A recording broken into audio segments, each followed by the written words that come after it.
Thanks for joining us in this workshop. With every workshop और course में खुद से ये क्वेश्चन पूछता हूँ कि मैं और क्या दे सकता हूँ आपको। मैंने अपनी लाइफ में पीछे जाके देखा और मैंने ये चीज रियलाइज की कि टाइम टू टाइम मेरी लाइफ में कई ऐसे फेजेस आते हैं जिसमें मैं बहुत ज्यादा मेहनत करता हूँ और मैं इस हद तक अपनी डिस्ट्रैक्शंस को इग्नोर कर पाता हूँ कि कोई भी चीज मेरे को एक सेंटीमीटर भी मूव नहीं कर पाती है। टाइम टू टाइम मैं सोच जाता हूँ कि enough of everything, enough of friends, enough of relationships, enough of fun, enough of family. कोई भी चीज मेरे को चाहिए ही नहीं। I don't need anyone और एनीथिंग। मैं हर चीज से परेशान हो जाता हूं और मैं बोलता हूं कि कोई भी चीज या फिर कोई भी इंसान मेरे को खुशी नहीं कर पा रहा है। और पता है इस फीलिंग के बारे में एक इंटरेस्टिंग चीज क्या है? ये फीलिंग आपके अंदर भी आती है, बट आप इस फीलिंग को दबाते हो। क्योंकि इस फीलिंग का मकसद होता है हमें यह याद दिलाना कि भाई जागो, तुम इस दुनिया में बस खाली बैठने और खाने पीने के लिए नहीं आए हो। इसके बजाय ढूंढो कि तुम्हारे अंदर किस काम को करने की काबिलियत डाली गई है। क्या तुम अच्छा बोल सकते हो? क्या तुम अच्छा सोच सकते हो? क्या तुम दूसरे इंसान को कुछ सिखा सकते हो? क्या तुम एक अच्छे टीचर हो? क्या तुम एक अच्छे स्पीकर हो? क्या तुम अच्छा गा सकते हो? क्या तुम अच्छे चित्र बना सकते हो? क्या तुम्हारा टैलेंट है? ढूंढो और दुनिया को जाके वो दो। ये मकसद होता है इस तंग करने वाली फीलिंग का कि मैं एम्प्टी फील कर रहा हूं हर चीज करने के बाद भी। This is why I have created the ultimate monk mode challenge, ताकि आप भी इस फीलिंग को एक्सेप्ट कर सको और आप बोल सको कि इनफ, अब टाइम आ चुका है, मुझे अपनी लाइफ को फिक्स करना है और कोई भी चीज मेरे को नहीं रोकने वाली है। सबसे पहले हम एकदम बेसिक क्वेश्चन से शुरुआत करते हैं। What is monk mode? Monk mode कितने समय तक आपको फॉलो करना है और ये प्रोटोकॉल है किस तरह के इंसान के लिए है? मंक मोड का मतलब होता है कि एक सर्टेन टाइम पीरियड के लिए आपने टनल विजन ऑन कर लिया है। आप किसी भी और चीज पर फोकस नहीं कर रहे हो, यू आर जोन्ड इन। और इस टाइम पीरियड के लिए आपने अपनी प्रोग्रेस को स्पीड अप कर दिया, आपने उस पर फास्ट फॉरवर्ड लगा दिया है। आप जल्दी जल्दी चीजें अचीव कर रहे हो। और इसका मतलब यह भी है कि आपको अपनी पूरी जिंदगी मंक मोड फॉलो नहीं करना है, because you are not a monk. अगर आप आर्नोल्ड के पास जाते हो और आप उनसे पूछते हो कि अपने बॉडी बिल्डिंग के सीक्रेट्स बताओ, मसल बिल्डिंग कैसे होती है, फैट लॉस कैसे होता है, ये बताओ मेरे को, दैट्स गुड। आप किसी नॉलेजेबल इंसान से बस उसकी एडवाइस ले रहे हो। बट अगर आप बिना सोचे समझे ही आर्नोल्ड की डाइट, उनका रूटीन, उनका स्टेरॉइड साइकिल, उनके सैक्रिफाइसेस, हर चीज को कॉपी करने बैठ गए, तो आप अपनी लाइफ को डिस्ट्रॉय कर लोगे। Why? Because you are not a bodybuilder. इसी तरीके से मंक मोड का पर्पस ये नहीं है कि हमें मंक बनना है, हमें बस मंक से उनके कई सीक्रेट्स चुराने हैं और उनको समझना है साइंस और कॉमन सेंस की मदद से, ताकि हम उन प्रिंसिपल्स को अपनी लाइफ में अप्लाई कर पाएं और अपनी प्रोग्रेस को स्पीड अप कर पाएं। सेकेंडली, आपको कितने समय तक मंक मोड को फॉलो करना है? बिकॉज जनरली ये एडवाइस दी जाती है कि जो भी आपका गोल है उसके अकॉर्डिंग अपने टाइम लिमिट को सेट करो। जैसे अगर 3 महीने बाद आपका कोई एग्जाम आ रहा है तो 3 महीने मंक मोड में चले जाओ। बट जनरली होता क्या है, हमारे पास कोई डेट नहीं होती। एग्जाम में आपके पास डेट है, but most of the goals हमारे ऐसे होते हैं जो एकदम वेग होते हैं, हमें नहीं पता कि वो कब पूरे होंगे। अगर किसी इंसान को फिट होना है तो वो दूसरे इंसान से एक अंदाजा ले सकता है कि ठीक है, इस इंसान ने इस बॉडी फैट परसेंटेज से इस बॉडी फैट परसेंटेज पे खुद को ट्रांसफॉर्म किया, तो इसको लगे 6 महीने। शायद मेरे को भी 6 महीने लगे, लेकिन वहां पर आ गया शायद। मेरे को पक्का नहीं पता कि मेरे को कितना डिसिप्लिन चाहिए और मैं अपने माइंड को प्रिपेयर ही नहीं कर सकता उस चीज के लिए। मेरा माइंड कहेगा अगर तू अभी भी क्लूलेस है, अगर तू बस अंदाजा लगा रहा है, तो मैं क्यों तेरे को एनर्जी दूं, क्यों मैं तेरे को मोटिवेटेड रखूं? फिर वो चीज पूरी नहीं होगी। सिमिलरली अगर आप ये बोलते हो कि मेरे को अपनी इनकम को बढ़ाना है, अगेन जो गोल है वो एकदम वेग है। आपको नहीं पता कि 3 महीने लगेंगे, 6 महीने लगेंगे या फिर 6 साल लगेंगे।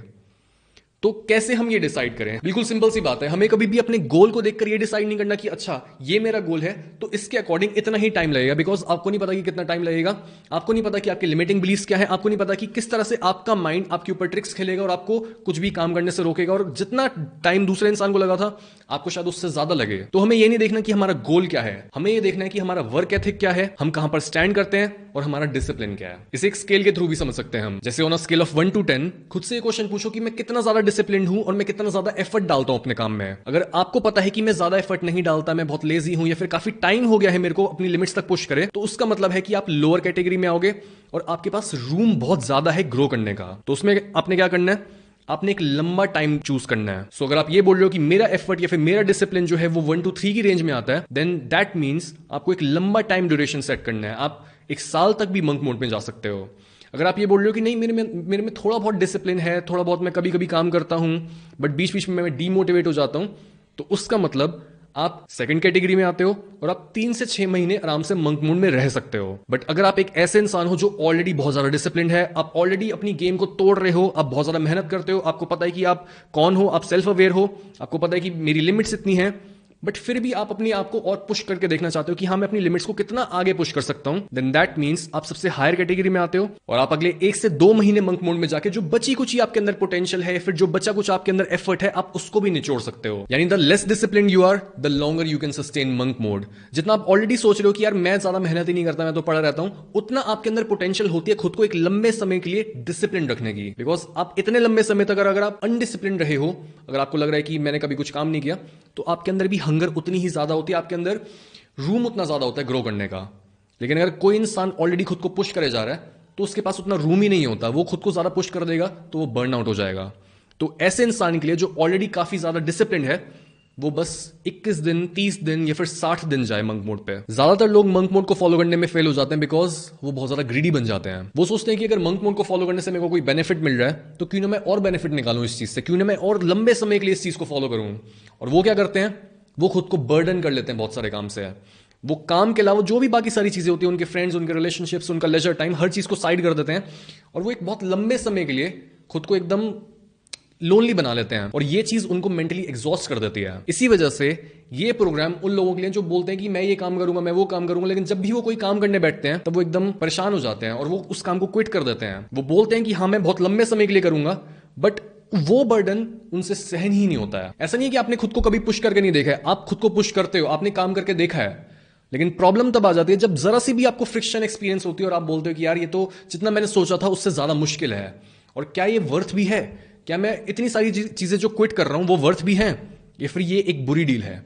ये जब थॉट दिमाग में आता है, जब ये डाउट आपके दिमाग में आता है, आपको पता होता है कि आप क्विट करने वाले हो। इसी वजह से ये वर्कशॉप आपके बहुत काम आएगी। And in order to get most out of this workshop, मैं आपको ये सजेस्ट करूंगा कि इस वर्कशॉप के जो भी लेक्चर्स हैं उनको 2 बार देखो, 4 बार देखो, 10 बार देखो और उसके बहुत डिटेल्ड नोट्स बनाओ। बिकॉज जब हम फीडबैक ले रहे होते हैं लोगों से और हम ये पूछते हैं कि किन लोगों की सबसे ज्यादा ट्रांसफॉर्मेशन हुई, किन लोगों की सबसे ज्यादा लाइफ में चेंज आया, तो जो लोग ये बोल रहे होते हैं कि हमारी लाइफ सबसे ज्यादा चेंज हो गई, उनमें एक कॉमन पैटर्न यही होता है कि वो हर लेक्चर को मल्टीपल टाइम्स सुनते हैं और वो बहुत डिटेल्ड नोट्स बनाते हैं।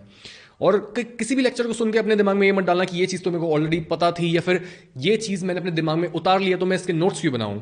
नो, यहां पर कोई भी एरोगेंस नहीं चलेगी। अगर आपको अपनी लाइफ में एक्चुअल में ट्रांसफॉर्मेशन चाहिए तो एंटरटेनमेंट की तरह इस चीज़ को मत देखो, बस देखो मत, कंज्यूम मत करो, इस चीज़ को नोट डाउन करो।